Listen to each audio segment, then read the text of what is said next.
Olá meus amigos e minhas amigas, eu me chamo Felipe e hoje eu vou falar sobre microempresa e empresa de pequeno porte. Quando entramos nesse assunto, é sempre bom a gente saber a diferença entre as duas. A microempresa, ela pode ter um faturamento de até 360 mil por ano, onde a empresa de pequeno porte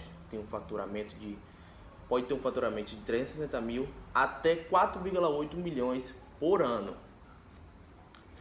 Lembrando que se uma dessas empresas, a empresa de pequeno porte não atingir essa meta no ano posterior, ela volta a ser uma microempresa. Com isso, sua taxa de tributação se dá através dessas duas diferenças. Outro fator importante é que a economia do nosso país gira em torno dessas duas empresas, uma com faturamento de 360 mil por ano e a outra com faturamento de 4,8 milhões. Bom, quem pode ser microempresário ou ter uma microempresário e ter empresa de pequeno porte, sociedade simples, empresárias, empresas individuais e registrada e de responsabilidade limitada, ou seja, a IRELI. E tanto a microempresa e empresa de pequeno porte pode optar pelo Sistema Nacional de um regime de tributação exclusiva.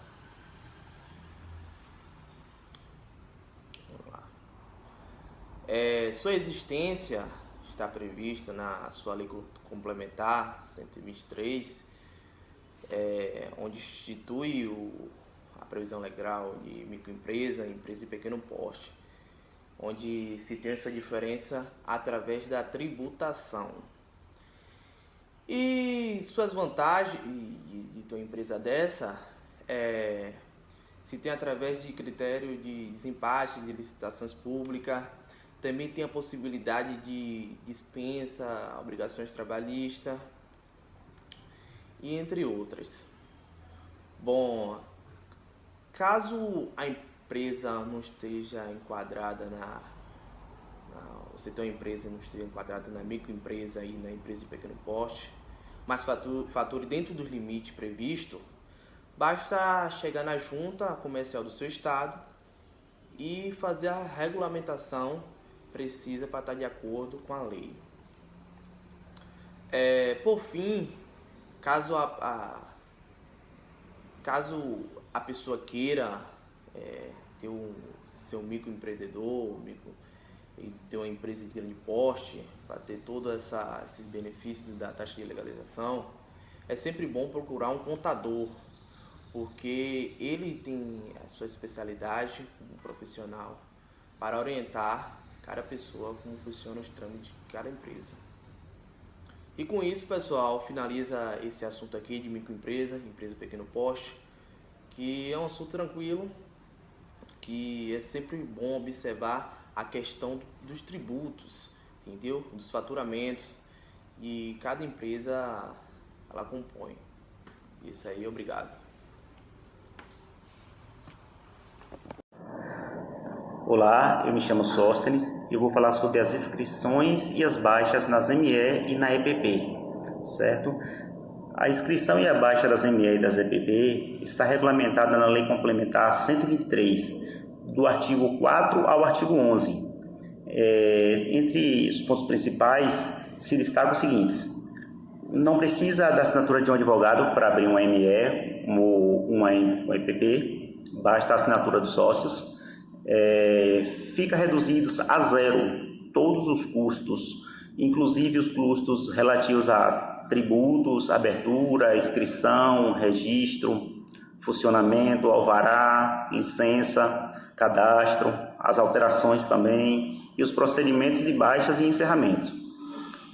Os órgãos e entidades envolvidas na abertura e fechamento de empresas eles poderão manter à disposição dos usuários, de forma presencial e pela internet, informações, orientações e instrumentos de forma integrada e consolidada que permitam pesquisas prévias e as etapas de registros e de inscrição e baixa de empresários de pessoas jurídicas, de modo a promover ao usuário certeza quanto à documentação necessária e quanto à viabilidade do registro ou inscrição. Os requisitos de segurança sanitária, meteorologia, controle ambiental e prevenção contra incêndios para os fins de registro e legalização de empresários e pessoas jurídicas deverão ser simplificados, racionalizados e uniformizados pelos órgãos envolvidos na abertura e fechamento de empresas, exceto nos casos em que o grau de risco seja alto. Os municípios poderão emitir o alvará de funcionamento provisório que permitirá o início da operação do estabelecimento imediato, ok? O registro dos atos constitutivos e de suas autorizações referentes a empresários e a pessoas jurídicas de qualquer órgão dos três poderes ocorrerá independentemente da regularidade de obrigações tributárias, previdenciárias ou trabalhistas. A baixa do empresário ou empresa jurídica não impede que posteriormente sejam lançados ou cobrados tributos ou contribuições que não tenham sido cumpridas durante a prática da atividade. Isso precisa ser apurado durante processo administrativo ou judicial. E esse produto tem que ser praticado pelo empresário, pessoa jurídica, sócios ou administradores. Ok? Forte abraço. Bom, gente, meu nome é Kaline e a gente vai falar um pouquinho das regras especiais para microempresa e empresas de pequeno porte com relação às obrigações trabalhistas, tributárias e previdenciárias, tá? A gente pode começar dizendo que a legislação trabalhista ela é um pouco mais facilitadora para esse tipo de empresa. Por quê? Porque o objetivo maior é manter regime, estimular esses regimes simplificados de atuação. Dentro desse contexto, a gente pode citar algumas obrigações que são desconsideradas, que deixam de ser obrigações para o microempreendedor e para a empresa de pequeno porte. Quais são elas? Por exemplo, a gente pode citar a obrigação trabalhista de afixação do quadro de trabalhos em sua dependência, é uma delas. A outra, a anotação de férias dos empregados, não é obrigatoriedade. Possuir um livro de inspeção de trabalho, ou comunicar ao Ministério do Trabalho e Emprego a concessão de férias coletivas. Esses são alguns dos exemplos de exigências que são liberadas para esse tipo de empresa. As demais obrigações são mantidas mesmas. As anotações da carteira de trabalho e Previdência Social, a contribuição de FGTS, a apresentação de guia de recolhimento do Fundo de Garantia de Tempo de Serviço é obrigatório, a apresentação das relações anuais de empregos, do cadastro geral de empregos ou do cadastro geral da relação anual de informações, ou seja, o RAIS e o CAGED também são obrigatórias, tá? Nesse contexto, o que a gente pode ver?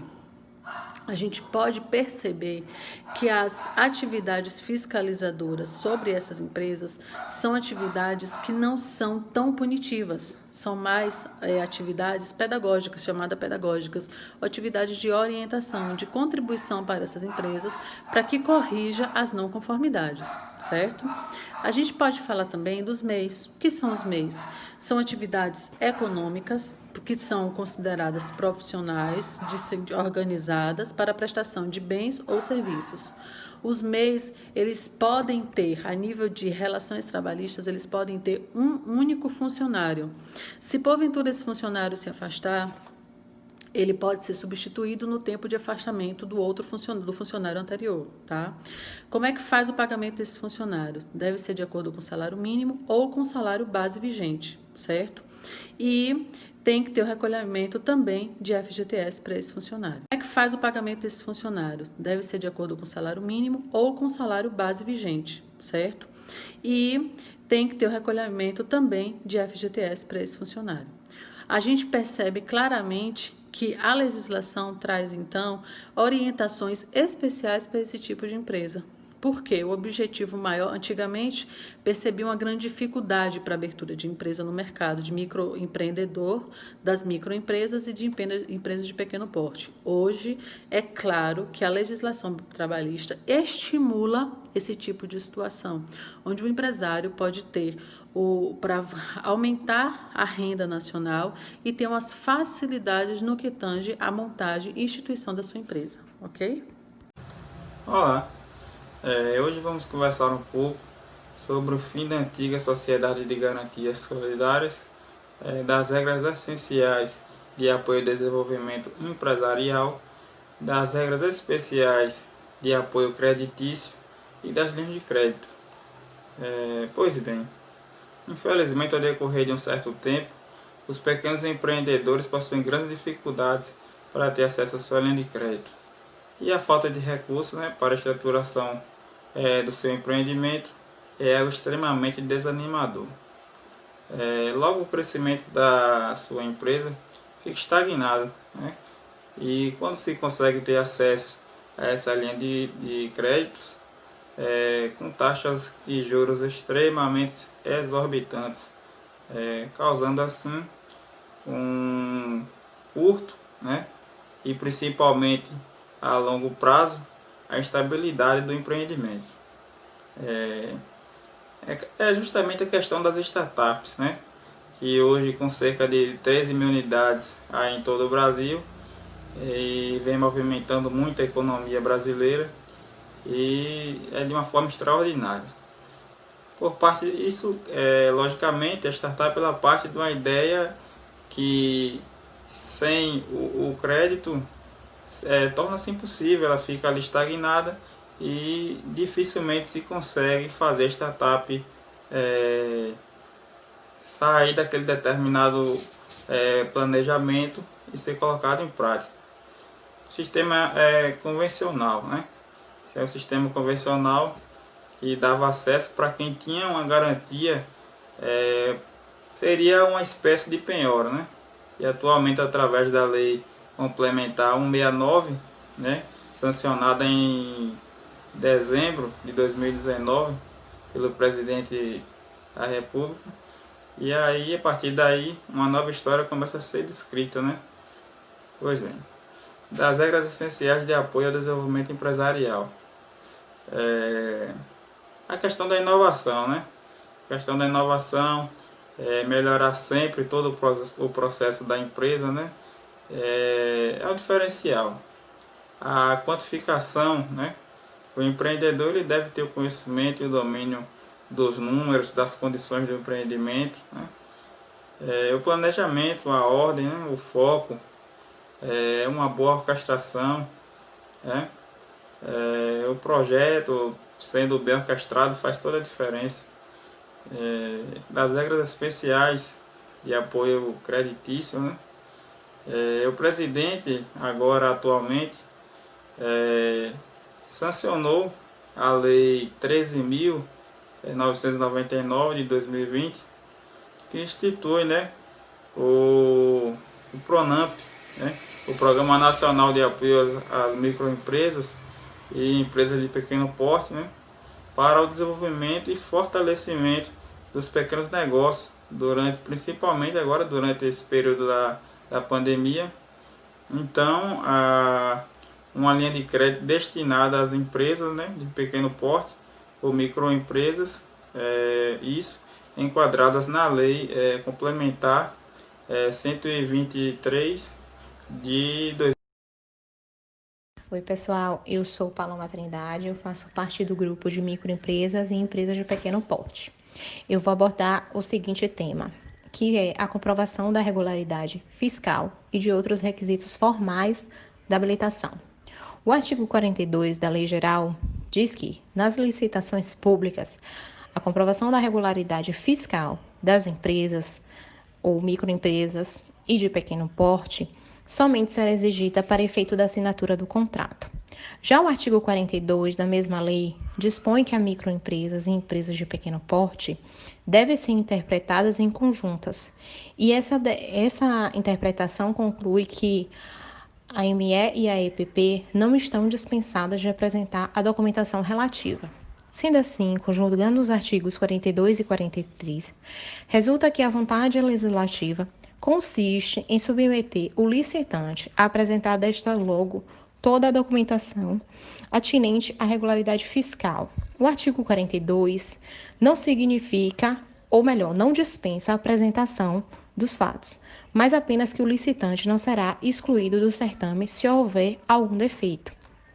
Mesmo com pendências fiscais, uma ME e uma EPP podem participar normalmente de todo o processo licitatório, podendo inclusive ser declarada vencedora.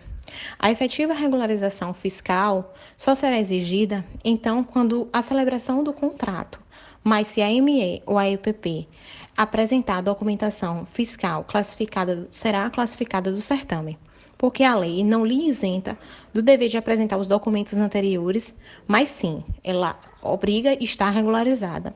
E a administração não deve excluí-la por isso.